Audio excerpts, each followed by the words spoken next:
This year's harvest is bountiful too. I'm grateful that the mountain Grandpa gave us produces such splendid truffles. I gazed at the harvested black truffles and muttered to myself. My dog Max enjoyed the scene alongside me. Now, what should I do with this unexpected bounty? Thinking this, Max and I began to descend the mountain. For now, I plan to find a Western cuisine restaurant and negotiate the sale of these truffles. My name is Mary. I'm 33 years old. Besides farming, I harvest truffles on 5 mountains inherited from my grandfather. I have an older brother, Jim.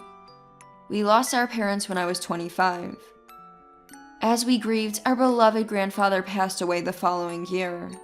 With our parents gone, my brother and I inherited Grandpa's estate. I got the mountains, and Jim took over Grandpa's real estate business. This was largely influenced by Jim's decisions. During discussions about Grandpa's will, Jim strongly insisted on managing the real estate. I wasn't much interested in the inheritance, so I went along with Jim's wishes. As a result, I ended up with the mountains, and Jim got the real estate. But acquiring the real estate changed Jim. He started to look down on me, letting money talk. After he started earning from the properties, Jim began to live extravagantly. That's when he met his wife Betty. Jim and I were living separately then. I stayed in our family home while Jim rented an apartment. After inheriting, he moved to a high-rise, where he met Betty, his neighbor.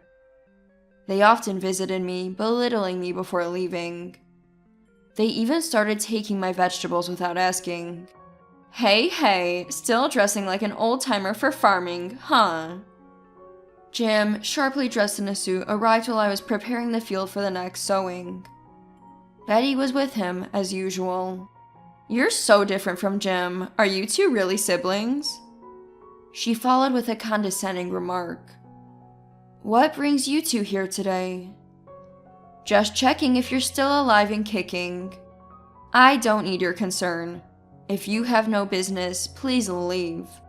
I didn't enjoy talking to them. If I could avoid them, I'd prefer that. Aren't you going to marry? Oh, right. No one's interested, are they? I'm not particularly interested. I prefer working. Come on, don't say that. It's better to admit you can't find anyone. She's the same age as me, yet she acts superior around my brother. I met Betty's in-laws only once at their wedding. They were polite, unlike her. I wondered if it was her nature or if Jim influenced her. But I knew I didn't want anything to do with them. That's not the case. Think about it from our side. Betty's embarrassed to have a sister-in-law who's still single. She cares about you, so don't be so rejecting. It's shameful for a family member to be single at this age. I wanted to yell and send them away, but I held back, sensing it would only lead to more trouble later.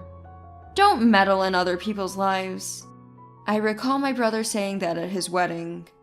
Betty had never left home before marrying him, and her in-laws seemed troubled by her lack of independence. Since marrying, she's been living with my brother, but the two of them, unable to cook, always rely on delivery or meals from their parents. I guess that must be tough on Tom and his family. Should I introduce you to some guys? No thanks, I don't need your help.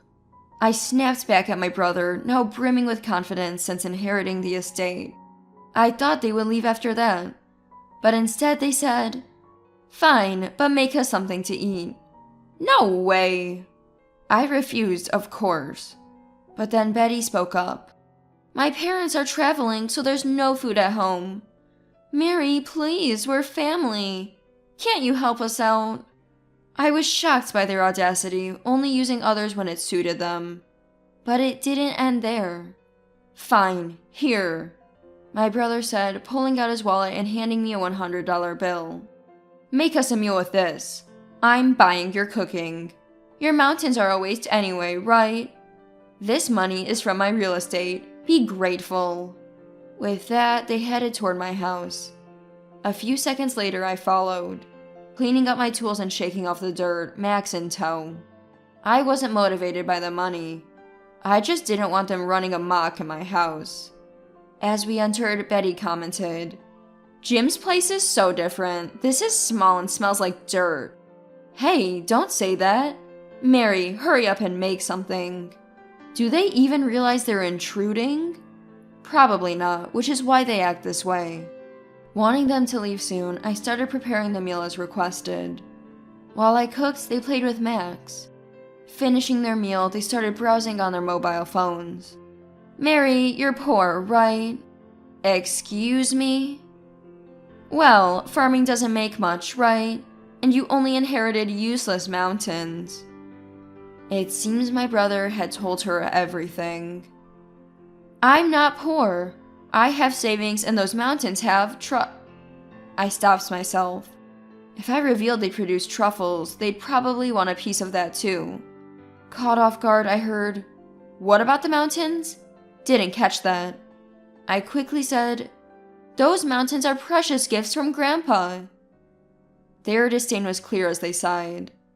Then Betty said to me, "Don't you dare show up at family events, you poor old woman."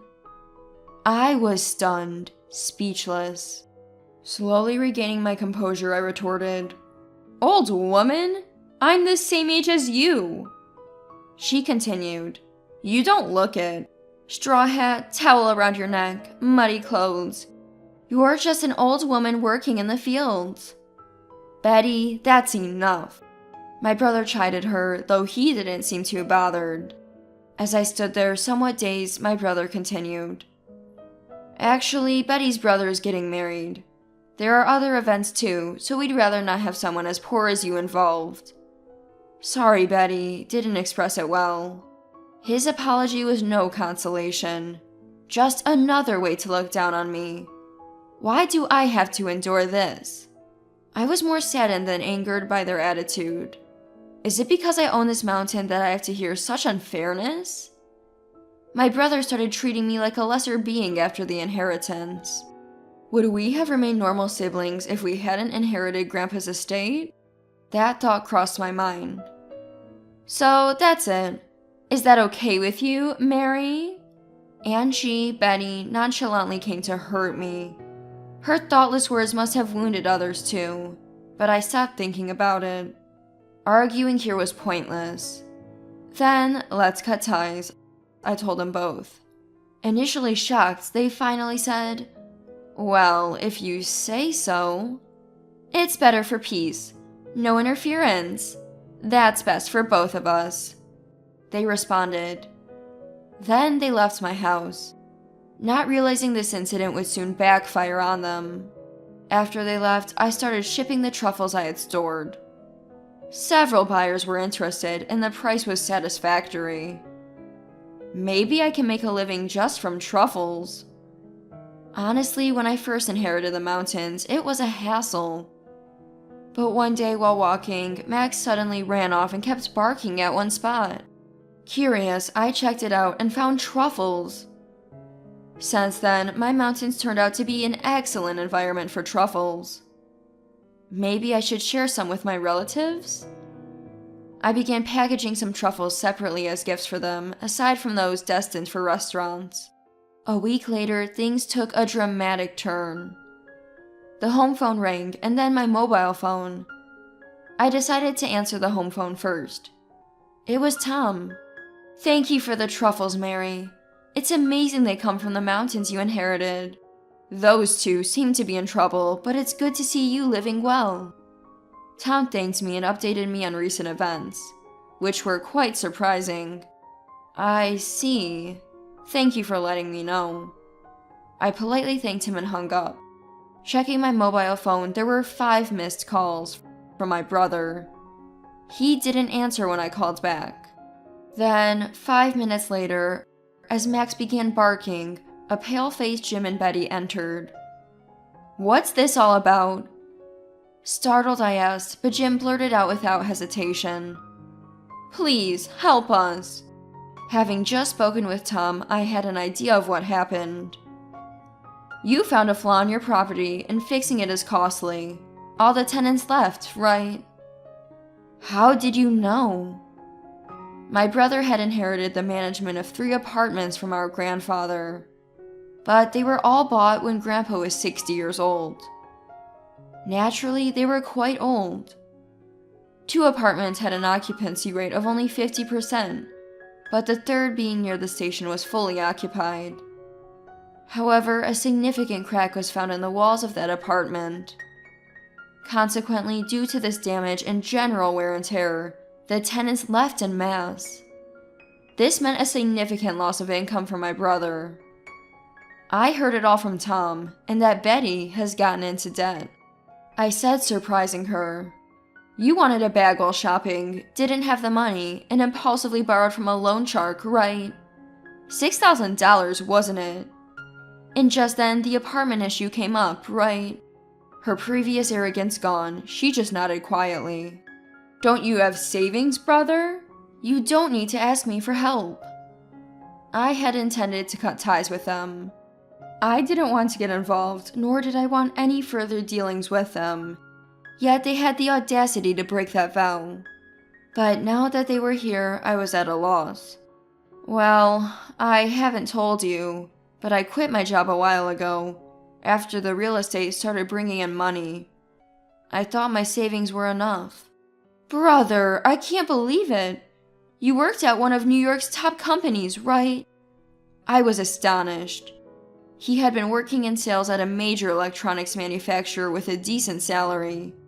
But he had quit without hesitation, blinded by the immediate gains. What about Betty's debt? I can't pay it.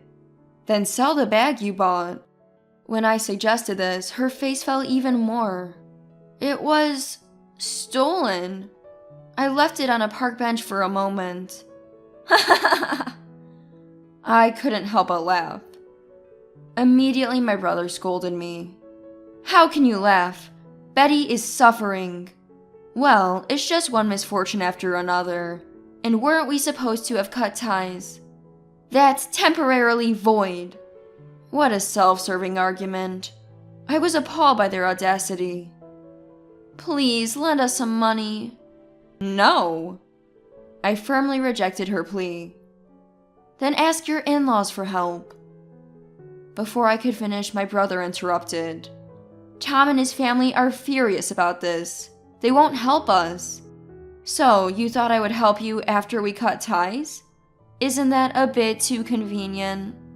As I said this, my brother seemed to reach his limit and exploded. Why don't you share the truffles from Grandpa's mountain with us? Oh, you knew about that? Of course. Apparently some relative had told them. I had given truffles to both my parents' relatives and my in-laws. It wasn't surprising that the information leaked. Betty chimed in. That's so mean. Why would I give anything to people I've cut ties with? When I made my point, Betty and the others were at a loss for words. We said no interference. That's best for both of us. Betty, you said that, right? Yes, but... Betty responded weakly. My brother, too, looked unsure how to defend her. Why not look for a job? You're really going to abandon your own family? I'm not ashamed. You're not? The most shameful thing is how my brother has changed for the worse since the inheritance. It's embarrassing, as his sister. Your parents and I get along well. How do you think I should face them now? My brother grimaced and fell silent. Of course he would. Despite their closer relation to the in-laws, they refused to help them, while those in-laws were friendly with me. The complexity of emotions was evident. In living in adjacent high-rise apartments, falling this low must be even more embarrassing, right? We'll just take and sell truffles from your mountain. My brother resorting to drastic measures. But I coldly responded, That's theft. The ownership of this mountain is legally mine. You pushed it onto me. If you do anything without my permission, I'll report it as theft. What should I do then? Jim. He seemed to give up, lost for words. You're obsessed with status.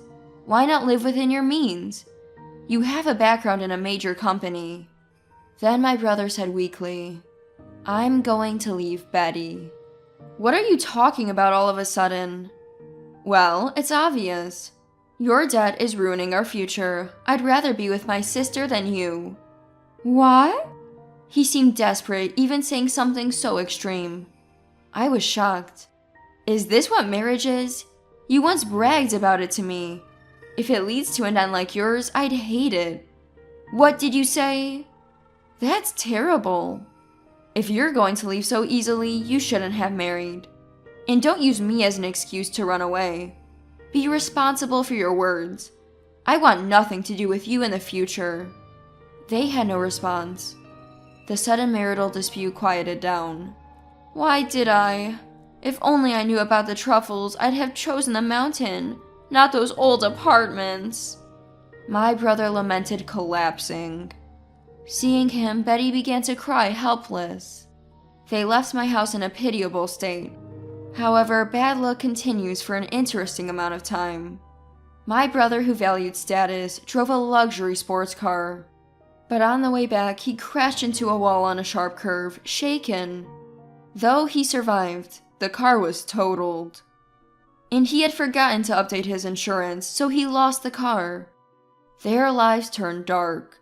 I heard from the in-laws that they didn't divorce but were only a couple in name, moving to a nearby apartment. They sold the inherited property cheaply. My brother had fallen completely. As for me, I expanded into a business using the mountain. I invested my savings and established a campsite, which quickly filled with reservations. My income increased tenfold. My farm, already known for truffles, became famous, and I got more contracts. It seems sharing truffles with relatives who had connections with cooperatives and restaurants paid off. Someone told me about you, they'd say on the phone. My brother, blinded by immediate gains, hit rock bottom, while I, through steady efforts, thrived. Now, I even have someone considering engagement.